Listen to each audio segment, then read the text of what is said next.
정부가 부산 최초로 공동주택 경비원들의 근무 환경 개선에 나섰습니다. 휴게 시간 안내 표준원을 만들어 배부하고 힘든 업무로 스트레스가 많은 경비원들을 위한 심리 상담도 지원할 계획입니다. 전통시장은 화재에 취약한 데다 통행로에 가판대가 설치돼 있어 화재 시 초기 진화가 쉽지 않습니다.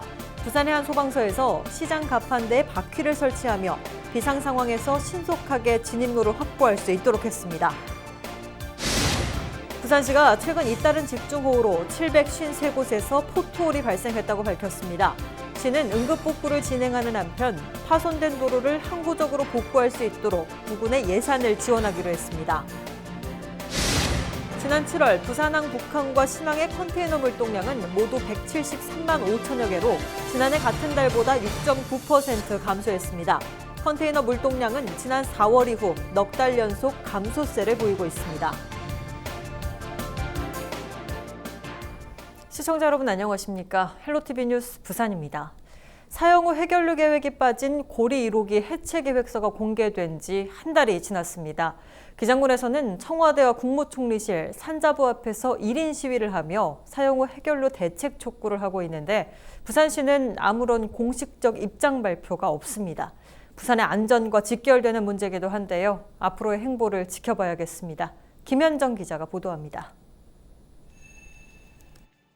고리 1호기 최종 해체 계획서가 나왔습니다.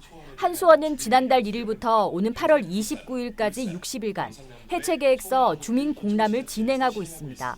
700페이지에 달하는 전문 용어 가득한 원전 해체 계획서를 읍면사무소와 행정복지센터 등 지정된 장소에만 비치하고 있습니다. 얼마나 많은 시민이 찾아가 해체 계획서를 읽고 의견을 제출할 수 있을지 의문입니다. 또한 해체 계획서에 사용 후 핵연료 처리에 대한 내용은 빠져 있습니다. 사용 후 핵연료 관리정책 재검토위에서 논의 중인 사안으로 해체 계획과는 별개로 진행된다는 겁니다.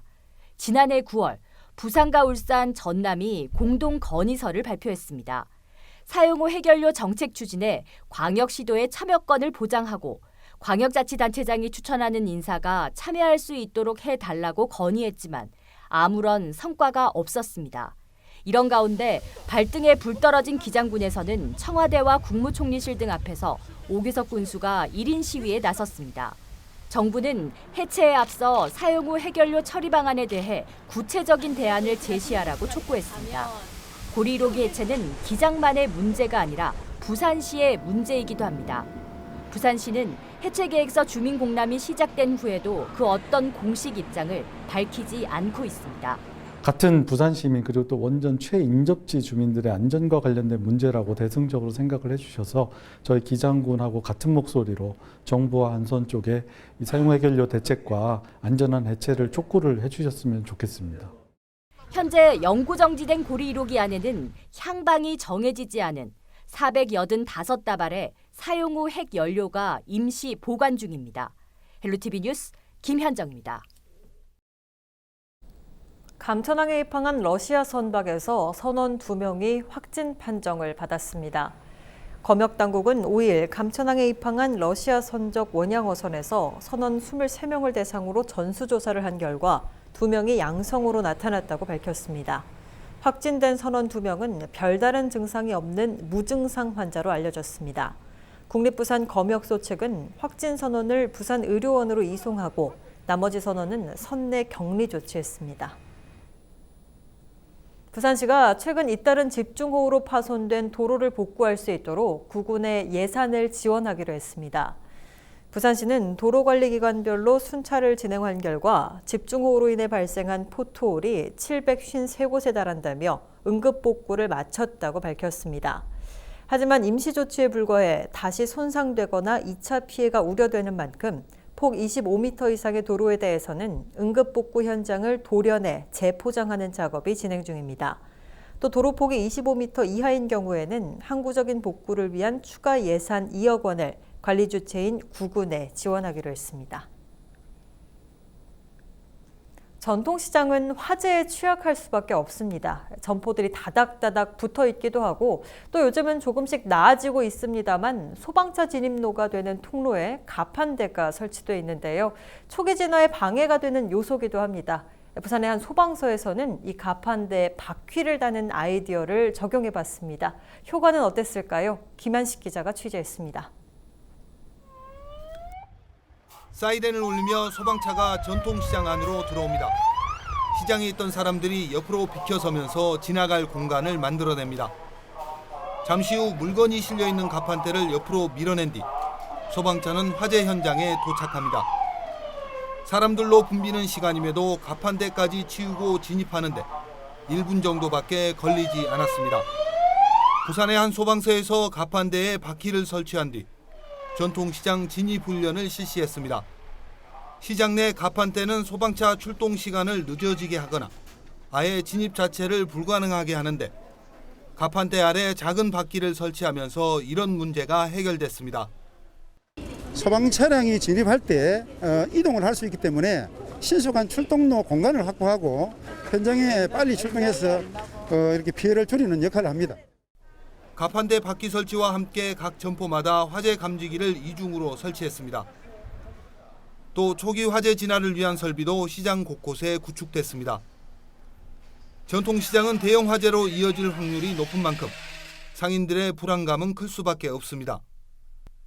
상인들은 이번 훈련을 통해 화재 경각심을 높이고 대책 마련도 함께할 계획입니다.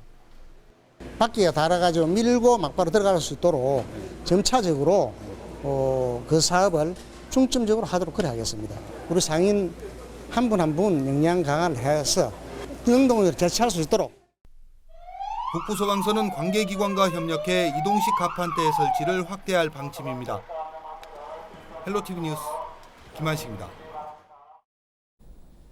금정구 주민 10명 중 6명 정도는 아파트에 거주하고 있는데요. 공동주택 거주 비율이 높은 만큼 금정구에서는 부산에서 최초로 공동주택 관리지원팀을 신설하는 등 아파트에 거주하는 주민들의 삶의 질을 높이기 위해 다양한 사업을 추진하고 있습니다. 이번에는 부산 최초로 공동주택 경비원들의 근무 환경 개선에 나서 눈길을 끌고 있습니다. 차선영 기자가 보도합니다. 같은 아파트에서 함께 일하는 아들을 교통사고로 잃은 아버지 경비원에 대해 아파트 입주자 대표가 정보를 요구하며 막말을 하거나 경비원에게 욕설을 하고 폭행 위협을 가하는 사례들, 고용자와 피고용자의 관계다 보니 이러한 아파트 내에서의 갑질 문제가 심심치 않게 발생합니다. 금정구가 7월 13일부터 24일까지 지역 내 의무관리 대상 공동주택 경비원들의 근무 환경 실태를 조사한 결과 경비원들의 평균 연령대는 65세 이상 노년층이 절반 이상이었습니다. 75.8% 대다수의 경비원들은 위탁관리회사나 경비용역회사 등에 간접 고용된 상태였습니다. 경비원들의 주 업무는 출입구에 대한 순찰과 감시, 출입 통제 정도. 하지만 경비원을 아파트에서 간접 고용하다 보니 택배 관리나 청소, 분리수거 업무도 울며 겨자 먹기로 맡게 되는 일이 부지기수입니다. 또 경비원들의 휴식 장소를 경비 초소화 겸해 사용하는 아파트는 27.3%로 사실상 휴식 시간에도 민원을 응대해야 하는 등 충분한 휴식을 취하기 어려운 환경도 많았습니다. 휴게시설이 있다고 하더라도 경비실은 10곳 중 4곳, 휴게실은 10곳 중 3곳 정도는 냉난방이 되지 않아 여름엔 덥고 겨울엔 추운 환경에서 근무해야 합니다. 지난해 국회에서 경비원들의 휴식권을 보장하기 위해 휴게 공간 의무 설치 내용이 법안으로도 발의됐지만 아직까지 표류 중입니다. 이런 가운데 금정구가 부산 최초로 경비원들의 근무 환경 개선 지원에 나섰습니다. 경비원 휴게 시간을 입주민들이 제대로 인식할 수 있도록 휴게 시간 안내문 표준안을 제작해서 배부할 것입니다. 경비원들의 노무 관리를 제대로 이해할 수 있도록 찾아가는 상담센터를 운영하고요. 으로 인해 가지고 스트레스 많은 경비원분들에게는 심리 상담 지원을 진행할 계획입니다. 1,500세대가 넘는 대단지 금정구의 한 아파트. 경비원 갑질 논란이 이슈화되기 전인 2015년부터 이미 경비원 처우 개선을 위해 선제적으로 나선 곳입니다. 모든 경비 초소에는 에어컨을 설치했고 최저 임금 인상에도 경비원 수는 유지하며 우수사원 포상도 매년 진행하고 있습니다. 최저임금이 급속도로 증가하는 데 대한 부담감이 입주민들도 있었지만 저희 아파트는 고용 안정을 최우선으로 해서 모두 17명의 직원이 있음에도 불구하고 고용 안정을 다 보장하고 결국 입주민들의 의식 개선과 함께 모든 사람들이 상생하는 공동체 문화를 만드는 것이 아파트 갑질 문제를 해결하는 방법인 것입니다.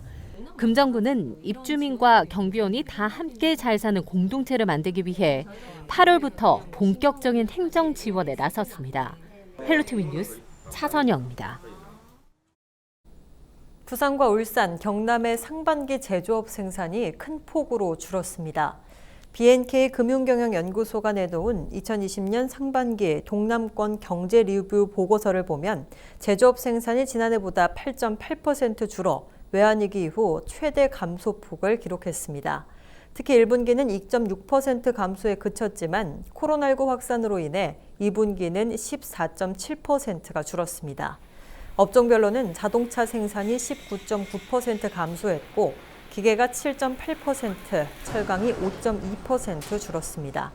또 동남권의 상반기 수출도 지난해 같은 기간보다 19% 감소한 504억 3천만 달러에 그쳤습니다. 부산항 컨테이너 물동량이 넉 달 연속 감소세를 보였습니다. 부산항 운영사들의 집계 자료를 보면 지난 7월 부산항 북항과 신항의 컨테이너 물동량은 모두 173만 5천여 개로 지난해 같은 달보다 6.9% 감소했습니다. 지난 4월 물동량이 1.7% 감소한 이후 7월까지 넉 달 연속 감소세를 보이고 있는 것입니다. 항만업계는 세계적인 코로나19 확산 추세 속에 해상교역이 단기간에 회복되기 어려워 현재와 같은 추세가 당분간 이어질 것으로 전망했습니다.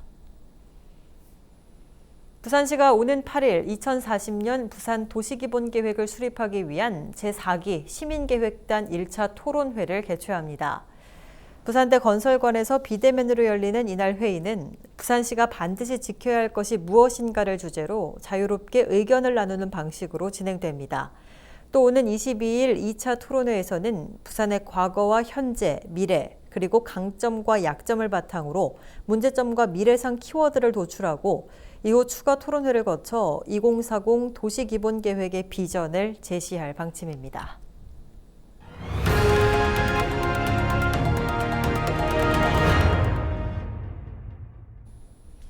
연제구는 코로나19 장기화로 경제적 어려움을 겪는 지역 주민들을 위해 희망 일자리 사업을 추진합니다. 그 시작으로 청년 인턴 사업을 마련했는데요. 지역 경제 활성화라는 장기적 목표 달성에 기대가 모아지고 있습니다. 최연광 기자가 취재했습니다. 올해 27살의 이소윤 씨. 지난 2018년 대학을 졸업한 뒤 구직 활동에 나섰습니다. 대학 시절 미술을 전공한 이 씨는 가뜩이나 취업문이 좁은 상황에 코로나19 장기화까지 겹쳐 상황은 더욱 어려워졌다고 토로합니다. 코로나로 인해서 취업 자리 자체가 없는 게 일단 선택의 폭이 없어서 경력이 단절된다는 게 좀 힘든 것 같습니다. 이 씨는 얼마 전 연제구가 추진하는 청년 인턴 사업에 선발됐습니다. 지역 내 청년 37명을 선발해 구청 행정 업무 전반에 걸쳐 근무할 기회를 제공하는데 취업 시장에서 요구하는 경력 쌓을 기회와 임금까지 지급해 일석이조라는 반응을 얻고 있습니다. 연제구는 청년 인턴을 시작으로 약 59개 사업에 915명을 채용하는 대규모 일자리 사업을 추진합니다. 뿐만 아니라 경제적 어려움을 겪는 주민에게도 다양한 업무 제공의 기회가 마련되고 있습니다. 청년들에 대해서 향후 취업에 대한 저희가 팁이나 또 어드바이스나 이런 걸 제공할 수 있는 여러 가지 프로그램도 한번 이 청년들한테 적용을 해서 저희가 청년을 위한 좀 취업 지원 이런 것들을 좀 생각을 하고 있습니다.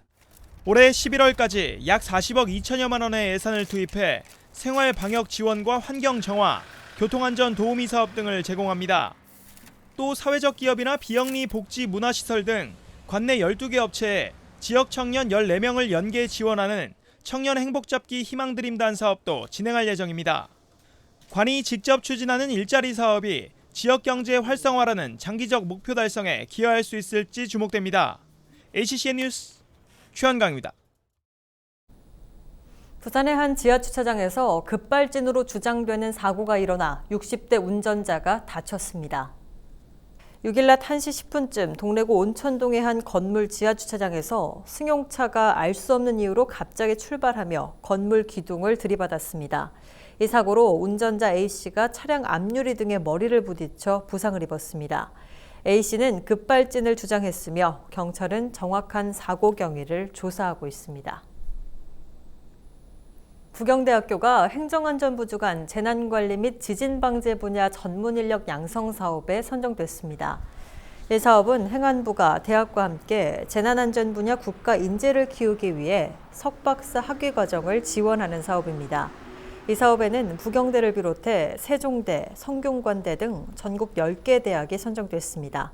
부경대는 앞으로 2년 동안 모두 4억 원을 정부로부터 지원받아 재난안전과 관련한 교과와 교육 프로그램을 개발하고 연구 장비를 확충해 지진 방재 분야 전문 인력을 양성할 방침입니다. 전국의 초고층 빌딩 밀집도 1위인 부산에서 빌딩풍의 위험을 분석하고 이를 예방하기 위한 논의가 이뤄집니다. 7일 부산대학교에서 열리는 빌딩풍 대응기술 포럼에서는 빌딩풍 대응기술을 주제로 전문가의 발표와 패널 토론이 이어지며 하태경 국회의원과 이주환 부산시 의원 등 정부와 지자체, 학계, 산업계 전문가들이 참석합니다. 포럼 이후에는 주기적인 세미나와 관련 학술 행사도 개최될 예정이라고 부산대 측은 밝혔습니다. 부산대는 국내 최초로 빌딩풍에 관한 국가 연구 사업을 추진 중입니다. 부산시 교육청이 내년도 공립유치원과 초등학교, 특수학교 교사 434명을 선발할 계획입니다.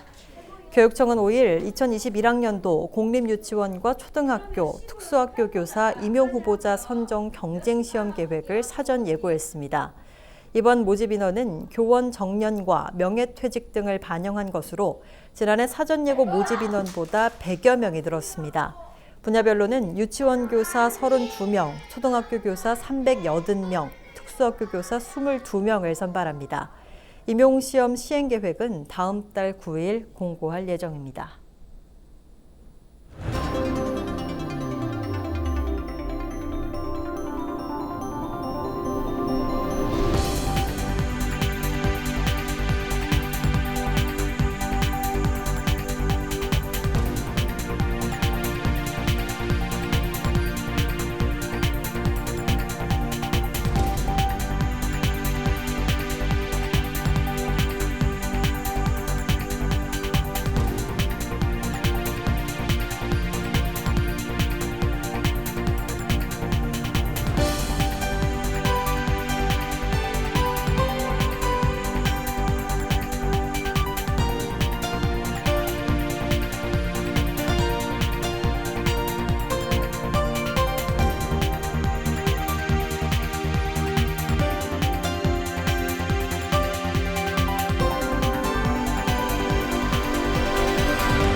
(8월 7일) 기상정보입니다. 부산은 흐리고 오전부터 비가 내리겠습니다. 우산 챙기셔야겠고요. 아침 최저 기온 24도, 낮 최고 기온 27도의 분포를 보이겠습니다. 전국 날씨입니다. 전국이 대체로 흐린 가운데 서울, 경기 남부, 강원 남부는 오후부터 지역에 따라 비가 오겠습니다. 바다 날씨입니다. 동해남부와 남해동부 흐린 가운데 비가 오겠고요. 물결은 동해남부 최대 2.5m, 남해동부 최대 1.5m까지 일겠습니다. 항해나 조업하는 선박은 주의하시기 바랍니다. 주간 날씨입니다. 부산은 다음 주 중반까지 흐린 날씨가 이어지겠으며 저기압의 영향으로 이번 주말에는 비 소식도 있겠습니다. 강한 바람도 예보되어 있어 주의가 필요하고요. 낮 동안은 27도에서 29도까지 기온이 오르겠습니다.